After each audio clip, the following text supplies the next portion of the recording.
Iran Israel উত্তেজনা, পারমাণবিক চুক্তি নিয়ে টানাটানি, সামরিক হুমকি পাল্টা হুমকি। মার্কিন প্রেসিডেন্ট ডোনাল্ড ট্রাম্প ইরানের সাথে নতুন পারমাণবিক চুক্তির পথে এগোচ্ছেন, কিন্তু ইসরায়েলি প্রতিরক্ষামন্ত্রী ইসরায়েল কাটজ স্পষ্ট করে দিয়েছেন, ইরানকে পারমাণবিক শক্তি অর্জন থেকে বিরত রাখতে আমরা প্রস্তুত। অন্যদিকে ইরানের পররাষ্ট্রমন্ত্রী পাল্টা হুঁশিয়ারি দিয়েছেন, যে কোনো হামলার তাৎক্ষণিক জবাব দেওয়া হবে। ইসরায়েলের হুমকি, আমরা আক্রমণ করতে প্রস্তুত। মার্কিন প্রেসিডেন্ট ডোনাল্ড ট্রাম্প যখন ইরানের সাথে নতুন পারমাণবিক চুক্তির কাছাকাছি চলে আসছেন বলে খবর বেরিয়েছে, ঠিক তখনই ইসরায়েলের প্রতিরক্ষামন্ত্রী ইসরায়েল কাটজ আইডিএফের হাইকমান্ডের সাথে কথা বলার সময় আবার হুমকি দিয়েছেন যে ইসরায়েল তেহরানের পারমাণবিক কর্মসূচিতে হামলার জন্য প্রস্তুত।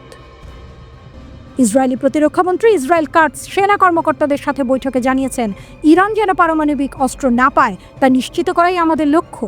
মার্কিন যুক্তরাষ্ট্রের সাথে আলোচনা চললেও ইসরায়েল স্বাধীনভাবে সিদ্ধান্ত নেবে। গত অক্টোবরে ইরানের S-300 মিসাইল সিস্টেম ধ্বংসের ঘটনাকে ইঙ্গিত করে বলেছেন, আমাদের সামরিক ক্ষমতা আগের চেয়ে বেশি শক্তিশালী। কিন্তু জেরুজালেম পোস্টের সূত্র মতে ট্রাম্প ইসরায়েলকে ইরানে হামলা করতে নিষেধ করছেন, যাতে নতুন চুক্তি বাধাগ্রস্ত না হয়। ইরানের জবাব, হামলা মানেই যুদ্ধ।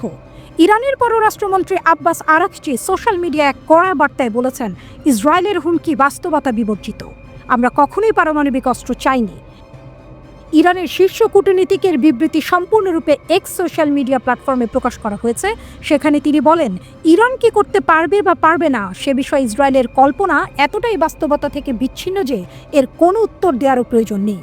তিনি আরও বলেন, আজ অবাক হওয়ার মতো বিষয় হলো নেতানিয়াহু কত নির্লজ্জভাবে ইরানের সঙ্গে কূটনৈতিক আলোচনায় মার্কিন প্রেসিডেন্ট ট্রাম্প কি করতে পারবেন আর কি করতে পারবেন না তা নির্ধারণ করতে চাইছেন।